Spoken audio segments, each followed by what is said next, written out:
Seeing the words bank run on the news is a little unnerving, isn't it? It certainly ran a chill down my spine, that's for sure. Silicon Valley Bank and a couple of other large institutions had to be rescued by the federal government in the past weeks, and people with money stashed away with them were terrified that they would suddenly be left empty-handed. So it's always good to get a level-headed take on financial issues happening today, especially when it may seem like alarm bells are going off left and right. So today we've got a breakdown of Peter Zeihan's thoughts for you. He compares the last major banking crisis in our minds, 2008, with the current collapse of SVB and these other banks. He's got some great points to make about the whole situation, some that will certainly give you relief, and some that might keep you wondering about the stability of our financial system. Just make sure to stick around until the end and catch Peter Zeihan's three reasons why this time it is a little bit different. So let's not waste any more time and get into the thick of it. Over the course of the last few days, three banks of note, Silvergate, Signature, and Silicon Valley, have either been closed by regulators or just simply collapsed. And this is something that honestly I don't think anyone should really overly worry about. The biggest of them, Silicon Valley, is like number 16 in the country, so this is nothing like the financial crisis of 2007 when all of our big 10 banks were in trouble all at the same time. Now, normally when you have a financial crisis, it's because of a problem with loans. Whenever the business cycle turns, the cost of capital goes up, and loans that may have made sense in the past don't anymore. So in 2007, the issue was subprime. We had, based on how you measure the math, somewhere between $500 billion and $2.5 trillion of questionable loans in the real estate market, and that meant that touched almost every single bank within the entire system. So when the real estate market turned and we realized that a lot of these people were baristas who had no incomes and had qualified for 100% mortgages on million-dollar homes, and those loans went bad, we had problems across the entire space. Nothing like that is going on this time. We've had a very strong expansion, and certainly capital has probably been overly cheap, and there is some rot in the system that does need to be worked out. And basically what's going on is the financial system is going through the process of taking out the trash right now. You would expect some banks to go down. That's not necessarily a signal of a broader contagion, systemic risk sort of thing. The infamous bank run. It's like a game of musical chairs, but with money instead of furniture. When people start to panic and rush towards the exit, each one hoping to grab their cash and beat the crowd, things can get pretty chaotic. Just imagine a room full of people, all sitting in front of a pile of cash. As the rumor spreads that the pile might disappear, people start to get antsy. They glance nervously at their neighbors, wondering if they'll make a run for it. Then, one person jumps up and makes a mad dash for the door. Suddenly, everyone is up and scrambling for their share of the money. Some people trip and fall, while others shove their way to the front of the line. In the end, only a few lucky ones manage to grab their cash before the pile is depleted, leaving the rest of the crowd high and dry. And just like that, a bank run can wipe out even the most stable of financial institutions. It's a reminder that money is a fickle thing, and that sometimes the best strategy is just to stay calm and keep your seat. This is essentially what just went down with Silicon Valley Bank, Silvergate Bank, and Signature Bank.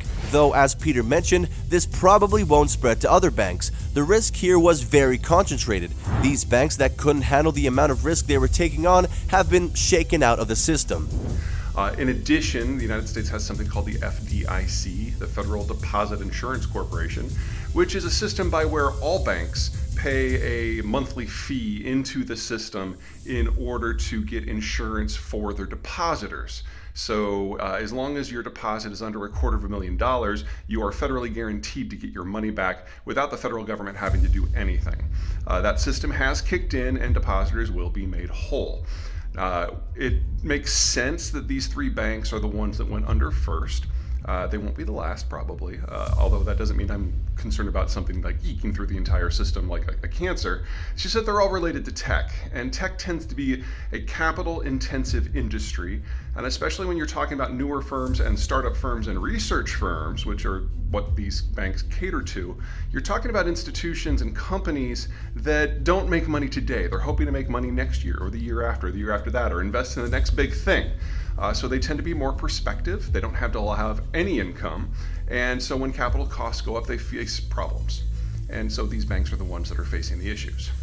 So there's nothing about this that is any more than a run-of-the-mill bank failure that matches most of our understandings about macroeconomic trends. I don't want to say it's nothing to worry about, but I'm really not concerned about an overall national bank contagion or broad bank run. And I think what the stock markets have done in discounting all things financial is a gross overreaction. So, you know how when you're starting something new, you often need to put in a bunch of time, effort, and money before you start seeing results? Well, the same thing goes for newer startup research firms. These companies are all about pushing boundaries and coming up with innovative solutions to complex problems. But to do that, they often need to invest a lot of money into research and development, equipment, and hiring top-notch talent. Unlike some other types of businesses where you can start small and gradually scale up over time, these firms need a pretty hefty chunk of change up front in order to get things off the ground. And even once they're established, they often continue to require significant investments in order to stay ahead of the curve and keep pushing the boundaries of what's possible. So while newer startup research firms can be incredibly exciting and offer a lot of potential for growth and impact, they're definitely not for the faint of heart, or the thin of wallet for that matter. This is the reason that bank contagion, meaning this bank run spreading to other institutions, isn't quite as likely as 2008. Zeihan notes that a lot of the deposits in these banks were from these research firms that simply had funding dry up. And if you're interested in more of Zeihan's commentary like we are, check out our other video on why the vision of a world of electric vehicles may be impossible to create. Alright, so like we promised, here is Peter Zeihan going over the 3 reasons why he can distinguish this from the 2008 bank crash. These are some super solid points and will certainly squash any serious panic that you might have had. Now, there are 3 reasons why this time it is a little bit different. First of all, tech has been on a tear for the last several years, and not just because capital has been cheap, but because of COVID. When we all found ourselves living and working at home, we needed better cameras, we needed ring lights, we needed computers, we needed to update our phones. And so in the year 2020 and 2021, and to a lesser degree in 2022, we were all buying all kinds of tech-related products, generating a bit of a boom. Well, once you buy the newest and greatest computer and phone, you probably are going to wait before you get the next one. And so we were always going to have a little bit of a tech bust, independent of what was happening with the overall economy. So that's one. Number 2, this is a little atypical for a bank run or a bank crash, because normally the problem is on the loan side. It really isn't this time. It's not that there hasn't been a capital crunch, but in the tech startup space, these companies usually don't go to like the Small Business Administration to get a business loan. They get their capital directly from a venture capitalist. And it's the venture capitalists who are finding themselves with less capital to throw at situations. So they're not as able as they have been to throw money at these small startups. And so the startups have been drawing down on their cash, which means the problem from the bank point of view hasn't been with the money that they've lent out. They don't lend out very much. It's been with the money that they thought they had. So as deposits have been drawn down, they haven't had enough operating capital to continue normal operations. Now, this is mostly good news because it means the overall exposure to the financial sector, which is normally what happens when you sell loans among banks, just isn't there. But it's a very big problem for the tech sector. And then we get to our third problem, which is how the Biden administration has chosen to deal with it. Now, if you're dealing with a deposit that's under $250,000, the federal government doesn't have to lift a finger because the FDIC will take care of it. But a lot of these small startups, they put all of their money into individual banks, most notably Silicon Valley Bank. So it was a lot more than $250,000. Now, more than $250,000 is not insured. So what the federal government has done under the Biden administration is step in and say that all depositors will be made whole by the FDIC. What will happen is banks will have to pay a little bit higher, all banks, into the FDIC system in order to ultimately make up for this so that taxpayers don't have to pay for the actual bailout. Now, this does put a hard stop in any risk of a bank run, so it's definitely the right tool for the job there. But what it does is it encourages companies that have done stupid things like this to continue doing them, because now all of us have to pay through lower bank interests or more difficult loan conditions for a handful of startup companies who had CFOs who were just too dumb to realize that there was a limit to the deposit insurance system. And so this has injected a permanent level of stupidity into the financial system that was really not necessary. And by backing all depositors, the federal government, the Biden administration specifically, has chosen to introduce what we call moral hazard into the system at the base level, which in my opinion was really not a great idea, although it definitely does put a bit of a backstop on the financial, maybe kind of sort of itty-bitty crisis. Let's quickly review Peter's great 3 points. 1. A pandemic-induced lockdown would certainly have a significant impact on the tech industry, both in terms of creating a boom and a potential bust, don't you think? With so many people forced to work from home, there was such a surge in demands for technologies that make remote work and communication easier.